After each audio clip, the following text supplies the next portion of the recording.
और अगली खबर ऐसी है जिसने पूरी दुनिया को पिछले कई दिनों से हैरान कर रखा है।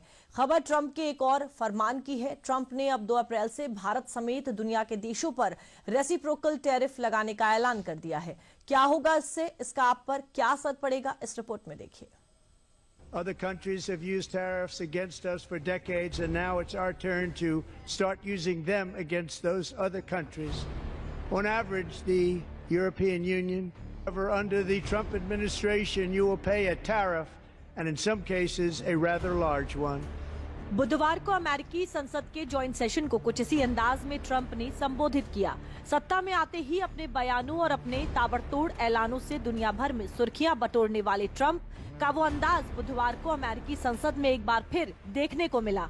अमेरिका इज बैक के उद्घोष से अपनी भाषण की शुरुआत करते हुए ट्रंप ने भारत समेत कुछ देशों पर रेसिप्रोकल टैरिफ लगाने का ऐलान किया है।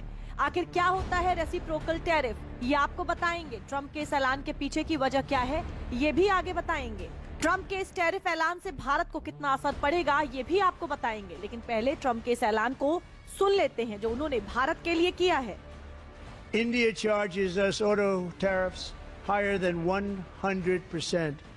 China's average tariff on our products is twice what we charge them. And South Korea's average tariff is 4 times higher. Think of that, 4 times higher. And we give so much help militarily and in so many other ways to South Korea. But that's what happens. This is happening by friend and foe. This system is not fair to the United States and never was. And so on April 2nd, reciprocal tariffs kick in. And whatever they tariff us, other countries, we will tariff them. That's reciprocal, back and forth. Whatever they tax us, we will tax them. जिसकी आशंका पिछले कई दिनों से जताई जा रही थी, आखिरकार ट्रंप ने बुधवार को उसे साबित कर ही दिया।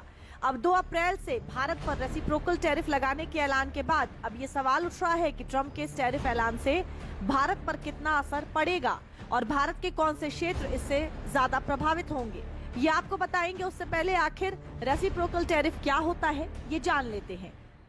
अंतर्राष्ट्रीय व्यापार में टैरिफ एक तरह का बॉर्डर शुल्क या कहें कि टैक्स है जो विदेशों से आने वाले सामान पर लगाया जाता है। और रेसिप्रोकल का मतलब है जैसे को तैसा, आप जैसा करोगे वैसा ही हम भी करेंगे।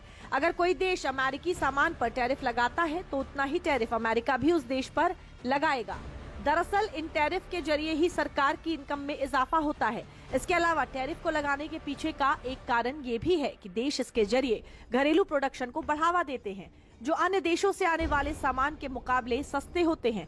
अब आखिर इस टैरिफ से भारत पर कितना असर पड़ेगा, आप ये भी समझिए। अगर अमेरिका ने भारत पर टैरिफ बढ़ाया तो इससे नुकसान होगा। भारत अपना 17% से ज्यादा विदेशी व्यापार अमेरिका से करता है। अमेरिका भारत के एग्रीकल्चर प्रोडक्ट्स जैसे फल और सब्जियों का सबसे बड़ा खरीदार है। 2024 में अमेरिका ने भारत से 18 मिलियन टन चावल भी इंपोर्ट किया है। अगर अमेरिका ने भारत पर टैरिफ लगाया तो अमेरिकी बाजारों में भारतीय प्रोडक्ट्स महंगे बिकने लगेंगे। इससे अमेरिकी जनता के बीच इनकी डिमांड कम हो जाएगी। दरअसल भारत में पहले से ही लोगों की खरीदारी की शक्ति कम मानी जाती है। ऐसे में ट्रंप की इस पॉलिसी के लाने के बाद निर्यात तो गिरेगा ही, और जब निर्यात गिरेगा तो उत्पादन भी गिरेगा। और अगर भारत टैरिफ को कम करता है तो सामान तो सस्ते होंगे, लेकिन इसका सीधा असर भारत की अर्थव्यवस्था पर पड़ेगा। इस टैरिफ का असर सबसे ज्यादा भारत के ऑटो सेक्टर को होने वाला है। अब इसके पीछे की वजह क्या है, ये भी आप समझिए। भारत ऑटो क्षेत्र में अमेरिका से ज्यादा टैरिफ वसूलता है।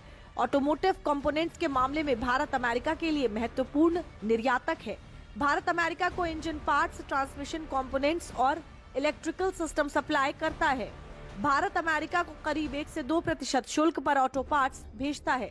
कई वस्तुओं पर ये टैक्स 0 भी है। दूसरी ओर भारत अमेरिका से आने वाले कंपोनेंट पर कई स्लैब में टैक्स लगाता है।